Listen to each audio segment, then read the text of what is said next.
Welcome to Inside Israel, everyone. I'm Joel Chasnoff, coming to you from Ra'anana, just outside of Tel Aviv.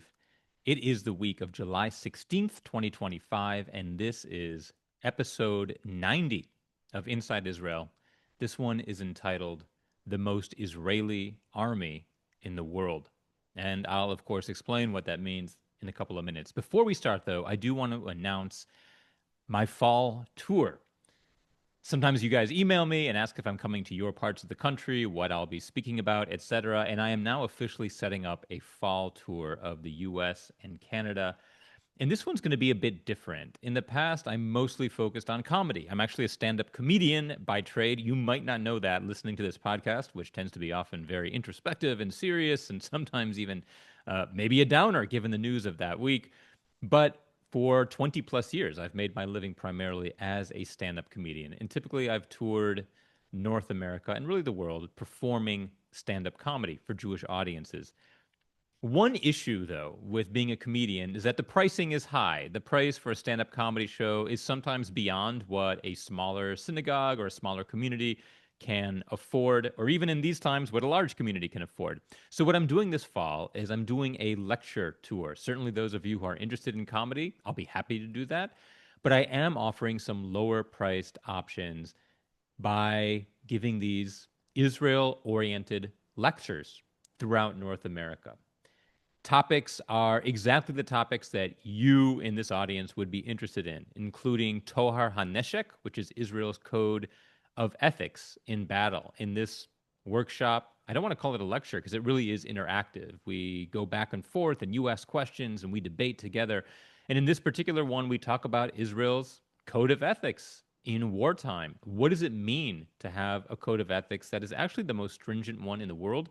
I talk about how the Torah is actually the foundation for Israel's code of battlefield ethics.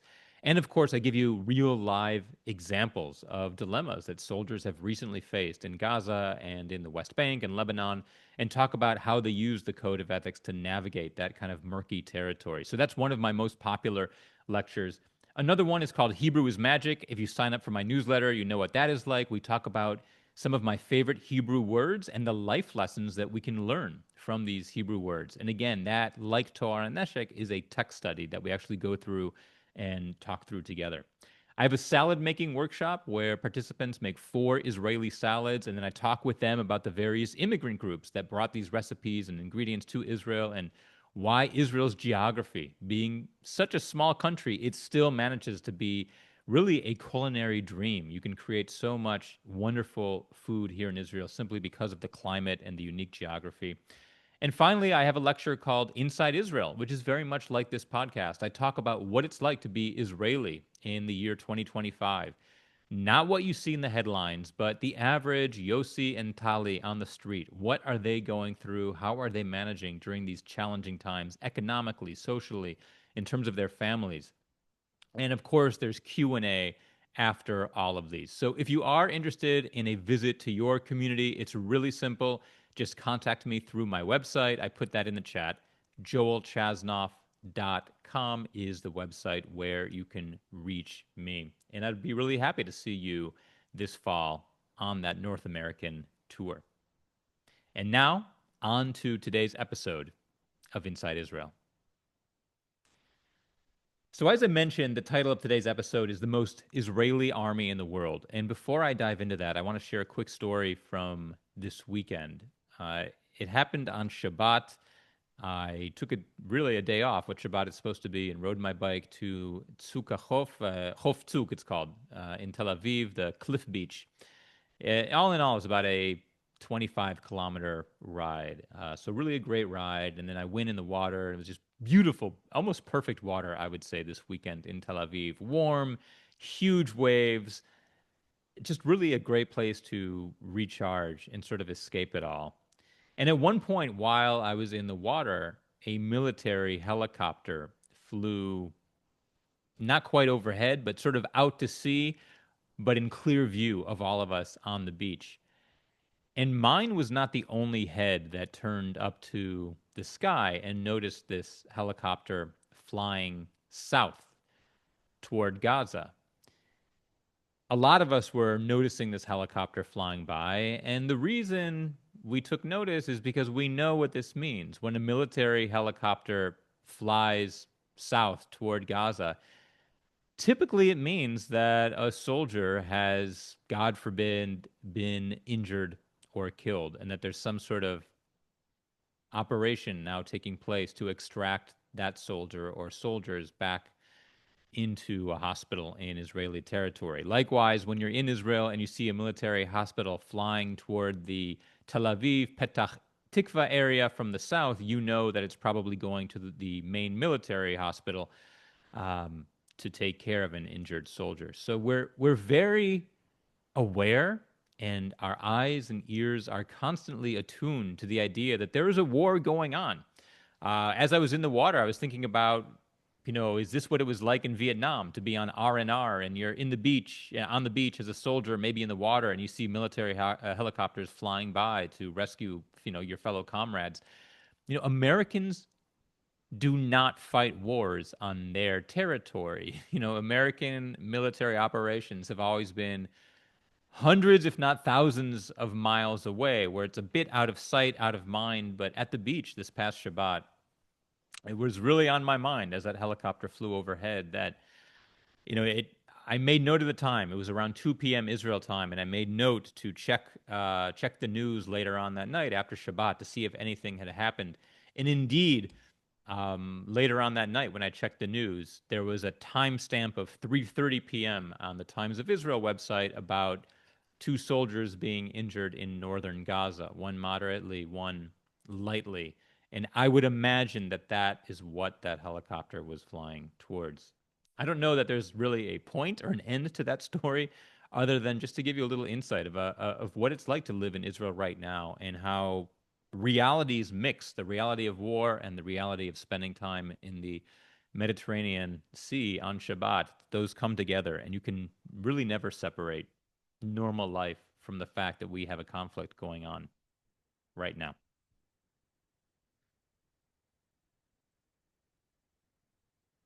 As for the title of today's episode, the most Israeli army in the world. I mentioned last week that I was going to talk about this, and it refers to a story that I told in last week's episode. So I just want to give you the recap of that story. It was about 2 weeks ago that 7 IDF combat soldiers from the Handasa Kravi, which is combat engineering, 7 soldiers were killed in one incident. And I went to a Shiva call for one of those soldiers, Matan Shai Yishonovsky, Zichrono Livracha. We are good friends with the sister of the father of Shai. So, of Matan Shai. In other words, we are good friends with the aunt of this fallen soldier. So we went to make a Shiva call. At the time of the Shiva, here is what we knew.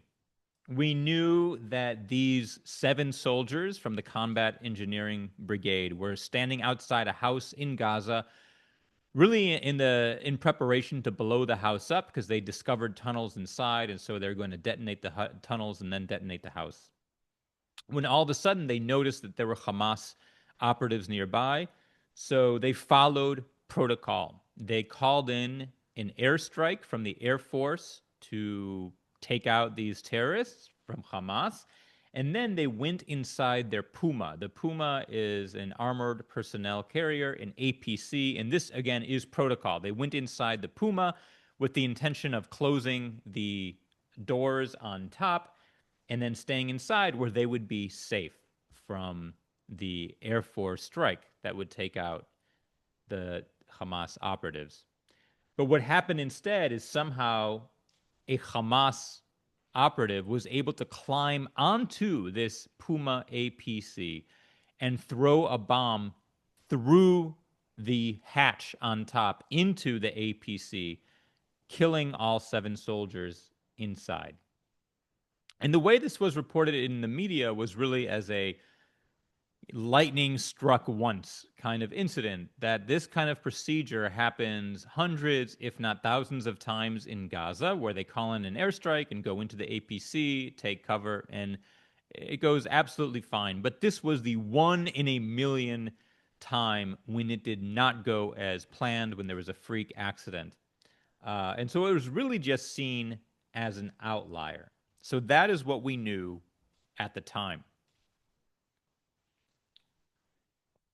Now, in the week or so after that incident, new details came to light.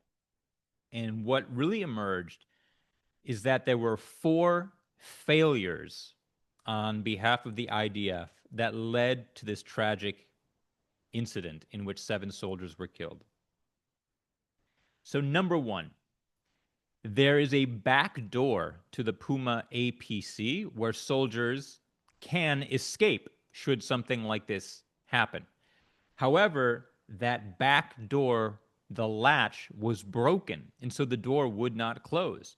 And so what the soldiers did is they tied the door shut with a piece of rope, which is a very Israeli thing to just sort of MacGyver the solution to a situation. And in this case, using a rope to tie the door shut. But I just want you to picture that in your heads for a second. You have 7 soldiers inside a multi-million-dollar armored personnel carrier, and the back door is being tied shut with a rope, kind of like a trunk of an old Winnebago that won't shut, and so you tie it down with a piece of string. That's what was going on in this APC. The back door is tied shut with a rope. Now, what this meant is that when the soldiers wanted to escape, they couldn't, because instead of just opening the door with the latch the way they normally would, they would have had to untie this heavy rope, which they couldn't do in time. So, by virtue of the fact that the back door would not open, that's one of the reasons these soldiers were not able to escape and were ultimately killed. Number two, the Puma APC has cameras mounted on the outside. And these cameras, the job of the cameras is to allow the soldiers inside the vehicle to see if there are Hamas or enemy operatives nearby. In this case, the cameras would have alerted them that there was a Hamas operative attempting to climb onto the Puma APC. However, these cameras were not working and had not been working for a long time. So they were completely blind to the fact that a terrorist was approaching them and climbing onto the APC.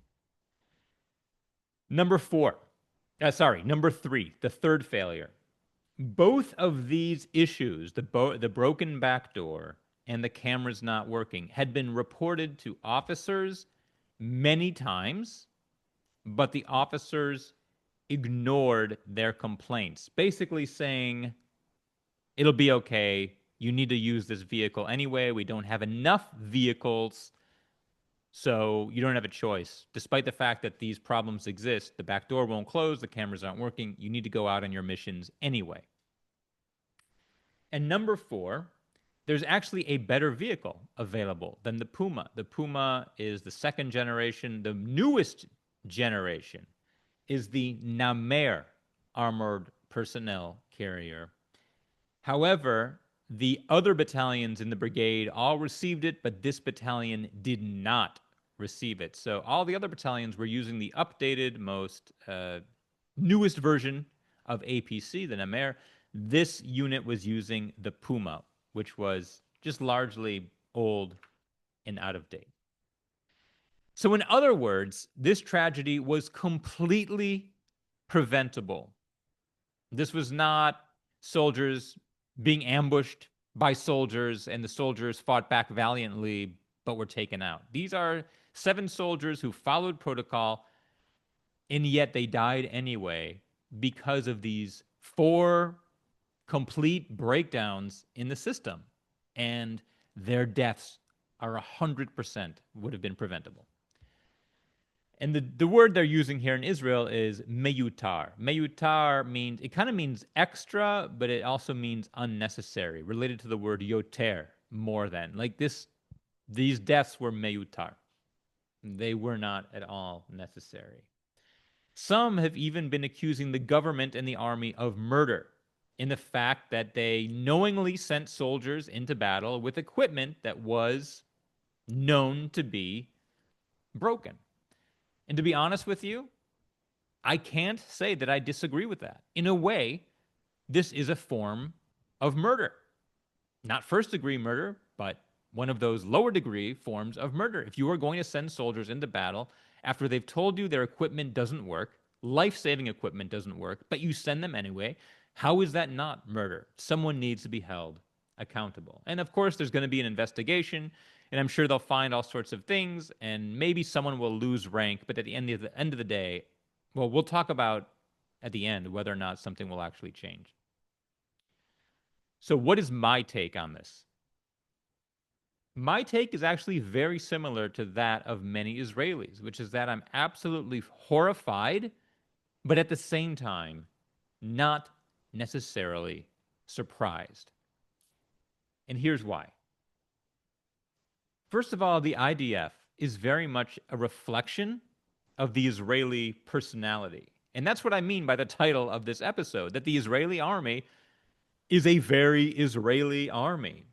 The character of the Israeli is epitomized in how the army operates. It's an army with a lot of improvising and where people take shortcuts and where people think they know better than the rules and that the rules don't apply to them. So all the way that Israelis behave, the army in general behaves. Because after all, there is no such thing as an army. There's just the people who make up what we call the army. And these people are Israelis. And so they bring their Israeliness with them into this organization that we call Tzahal, Tzava Haganah L'Israel, the IDF. There is this Yihiyeh Beseder attitude that permeates Israeli culture and Israel in general and the army, meaning it'll be okay. Yeh Beseder. There's a problem with the back door. Yeh Beseder, don't worry about it. And this kind of attitude over and over you see popping up in Israeli society. And then let me make clear, this attitude has a lot of positives. It's great for Israel's startup culture. Why does Israel receive 30 times more funding for startups than all of Europe combined? That's what they write about in Startup Nation, the book, which I highly recommend. It's because Israelis know how to improvise and they know how to think for themselves and they don't pay attention to the rules. It's great for creativity and for flexibility, but it's terrible, absolutely terrible for safety, for protocol, and for accountability. And I actually have a few personal experiences of encounters with this mindset. When I myself was in basic training in the IDF, in the Armored Corps, the 188th Armored Brigade, one day during basic training, that was the day that we learned how to throw a grenade, which I think is pretty important, learning how to throw a grenade. Well, during that session, about an hour and a half long, on how to throw a grenade, I was assigned to do guard duty. At all times in the Army, someone is guarding the tent where everybody sleeps because we have our equipment inside and ammunition inside, and the tent where we sleep is never unguarded. And during this 1 hour and a half session of learning how to throw a grenade, I was the one assigned to guard the tent. So I missed the entire session on how to throw a grenade. Well, the whole theory of the Israeli army is very much like medical school, right? Do it, learn about it, watch it, do it. And so that's what we did. We learned about it, and then we went out into the desert and watched our officer throw a grenade, and then it was our turn to throw a grenade, all within the span of 3 hours, right? So I told my officer when it was my turn, I wasn't in the lesson to learn how to throw a grenade. And he told me, go out of line, go ask one of your friends how to do it, and then come back and you'll throw a grenade. So I learned how to throw a grenade from another 18-year-old. I was 24 at the time, from an 18-year-old who'd been in the lesson. That's where I learned how to throw a grenade. And as it turns out, he left out one of the important steps when teaching me. He told me, put your finger in the ring, twist your wrist like you're checking the time, pull out the pin, throw the grenade, and start running, count to 3, and then dive. But what he forgot to tell me is that after you pull out the pin, you need to hold down the safety with your thumb. And the only reason I learned this is because when it was my turn to throw the grenade, my officer asked me, do you know the procedure? And I said, yes, put your finger in the ring, twist your wrist like you're checking the time, pull out the pin, throw the grenade. And he said, well, what about the safety? And I said, what do you mean the safety? And he showed me that there was a safety button and I needed to hold it down before I threw the grenade. Otherwise, it would blow up literally in my face. So I didn't know this because my friend who was 18 forgot to tell me. But there was this attitude of just ask a friend, yihye beseder, even when it came to throwing a grenade. It's a funny story now, but I assure you at the time, it was not. Before we went to Lebanon, we were supposed to have this intense 2-week training period where we would do practice ambushes to learn what it was like to lay an ambush against Hezbollah. We were supposed to simulate firefights and really learn what it was like to be a soldier in Lebanon. But for various reasons, we never had this 2-week training period before going up to Lebanon to fight Hezbollah. There were some weather issues, there was fog, one of my officers was sick, and at the end of the day, we ended up going to Lebanon without training how to actually handle the terrain and the enemy that we were going to face in Lebanon. And so the night before we went up, I told one of my commanders, I'm panicking because we didn't really learn what we're supposed to do. We didn't learn CPR. We didn't learn how to apply a tourniquet and a bandage if someone is injured. We didn't learn how to fire the mag machine gun. All these things that we were supposed to learn. And I'll never forget what he said. He said, you'll learn more about Lebanon in your first 24 hours than we could ever teach you in 2 weeks. Meaning, just go, yeah, beseder, it'll be okay. You'll learn it all in 24 hours, anything you need to know. A very laid-back Israeli attitude. So I came face to face with this kind of attitude in my own army service. And those are not the only 2 stories. I'll share the rest of them with you some other time. But over and over, I found this kind of attitude popping up. And sadly, we've seen this as a historic pattern in Israel in general. The first one that comes to mind is the 1997 Ason Hamasokim, the helicopter crash that killed 73 soldiers in one afternoon. This is when 2 helicopters took off for Lebanon. It was February of 1997, and they crashed midair over Israel, killing all 73 soldiers on board. And it turns out, when they did an investigation, they found out that a lot of procedures were simply not followed. Shortcuts had been taken. The helicopters had not been checked like they were supposed to be before they took off, because the mechanics said, yeah, beseder. The pilots shut off their lights after takeoff so as not to be seen by Hezbollah. But this is actually against protocol. You're not supposed to shut off your lights after takeoff. But they did it because they thought it would be a good idea, even though it went against procedure. And there were other things, other shortcuts that were taken that should not have happened, leading to the deaths of these 73 soldiers. And of course, we see this on October 7th itself. In those first few weeks after October 7th, the question was, how did we miss the intelligence? How did we not know? Well, now we're aware that we had more than enough intelligence to have prevented October 7th. We had the Tatzpitaniyot, the young women who sit on the border watching a live video feed of the border, who were over and over telling their commanders that Hamas in Gaza they were rehearsing for some sort of attack, but they were not just ignored. They were told, you don't know what you're talking about. We know better than you do. We had Jericho walls, the blueprint for October 7th, which an intelligence officer in the 8200 unit discovered. But when she brought it to her officers, they looked down on her, maybe even in a sexist way, and said, you don't know what you're talking about. Hamas would never be capable of this. Yeah, beseder. Don't worry. Nothing will happen.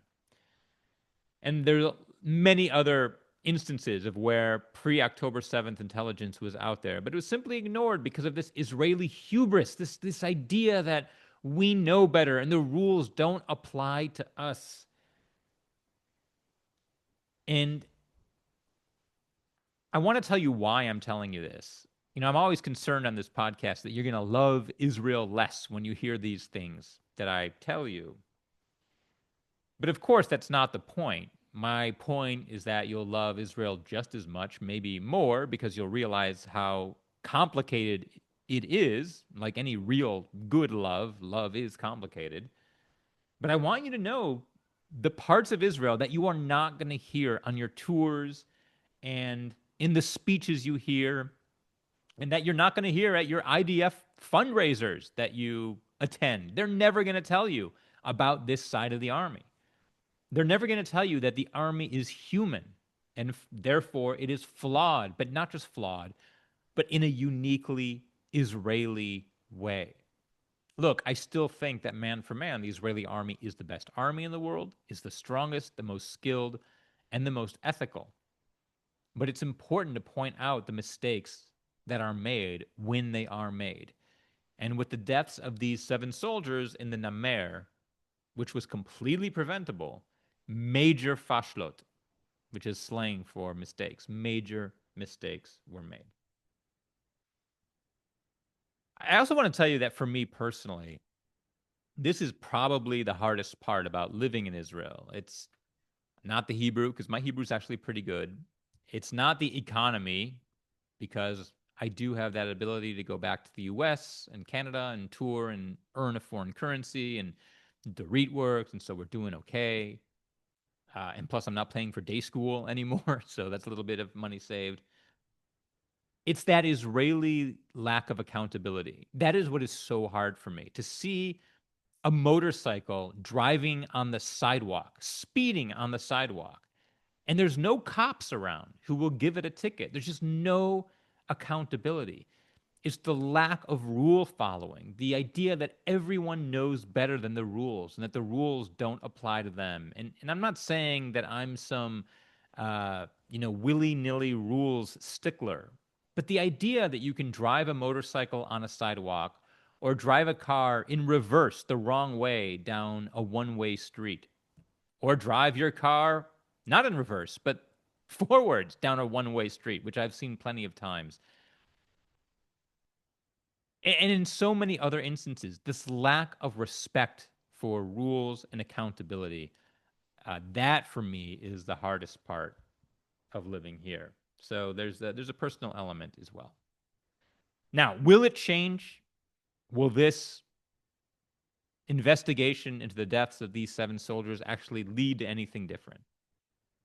I wish I could say absolutely, but my gut feeling is that it will not. That it will not lead to a change. Because to lead to an actual change would require a major shift in attitude. It's not just about more budget for better vehicles, and it's not just about more rules, because the problem is not that there aren't rules. The problem is that the rules don't apply to anyone. No one actually thinks the rules apply to them. And this kind of attitude is embedded so deeply in the Israeli DNA that I simply don't see it changing. So, yeah, there will be an investigation and there will be a report, but I don't think anything will actually change. I'm sorry, that's my conclusion. I wish it weren't, but I'm giving it to you honestly. That's how I see it. We'll be back in a moment with this week's questions.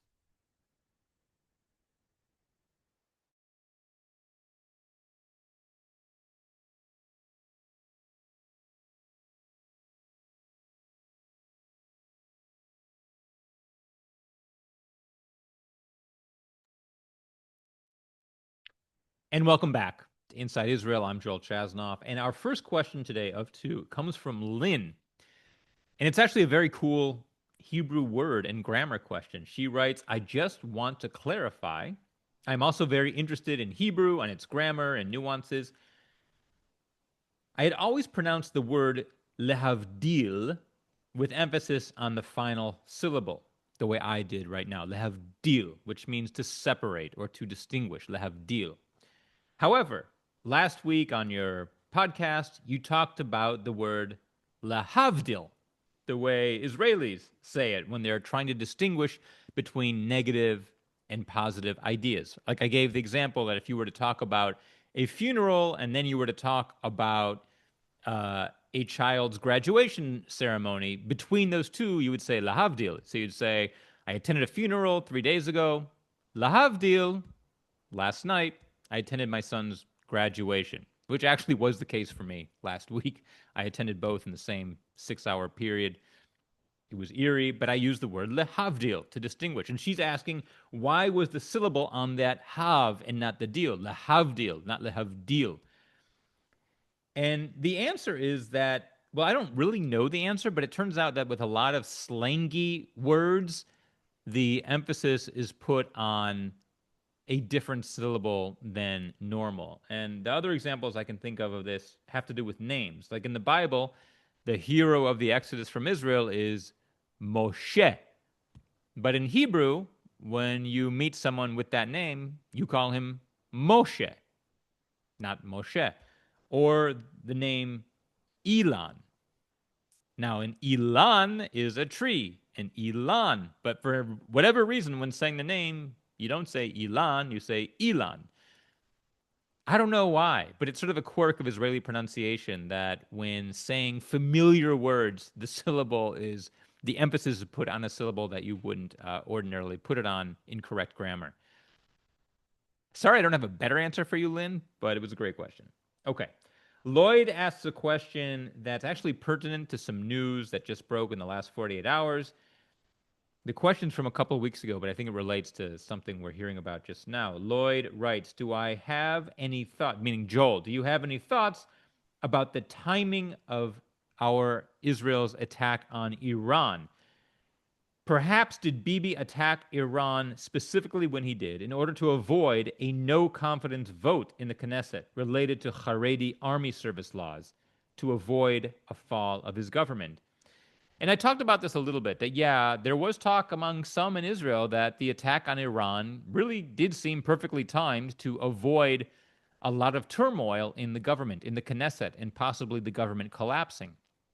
Now, that said, I actually believe, and many of us believe, that this attack on Iran was justified and really had to happen when it happened, that the clock was ticking and that Iran was getting close. And so that I don't necessarily believe that Bibi called for an attack on Iran specifically at that moment to save his government. However, as some of you may know, within the last few days, there's been reporting in the New York Times that Bibi several times, but most notably in April of 2024, had a chance to end the war in Gaza and bring up to 30 hostages home, but he chose to extend the war specifically to keep his government from falling. And I'm not a big fan of the New York Times. I find them, Israel biased against Israel a lot, most of the time. But in this case, I read the article, and it really seems fact-based, and it seems like they talked to Israeli officials, government officials, army officials who are in the know. And these Israelis are saying that Bibi wanted to have a deal in April of 2024 and intended to bring it to his cabinet that would have led to the end of the war and led to the release of all hostages, including 30 in the near term. And yet, Bezalel Smotrich came in and basically said, if you put this deal through, the government collapses. And so Bibi pulled the agreement, which really means that he is sacrificing hostages and soldiers for the sake of staying in power. I won't say again, I'm horrified, but I won't say that I'm surprised. Most Israelis, if you were to ask them, is Bibi keeping the war going to stay in power? Easily, a majority would say yes, and maybe close to 70%. The latest polls find that 74% of Israelis want the war to end so that we can bring all the hostages home.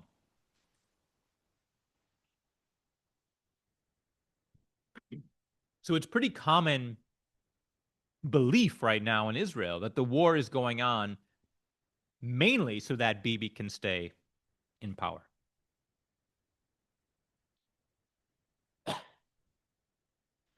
That wraps it up for this episode of Inside Israel. Our next live broadcast will be on Sunday, July 20th. I'm pretty sure at the regular 1 p.m. time. For the links and to learn more about the podcast, see joelchasnoff.com. That's also where you can message me about my upcoming fall lecture tour. Thank you so much for joining today, everyone. Signing off from Ra'anana, Lehitraot.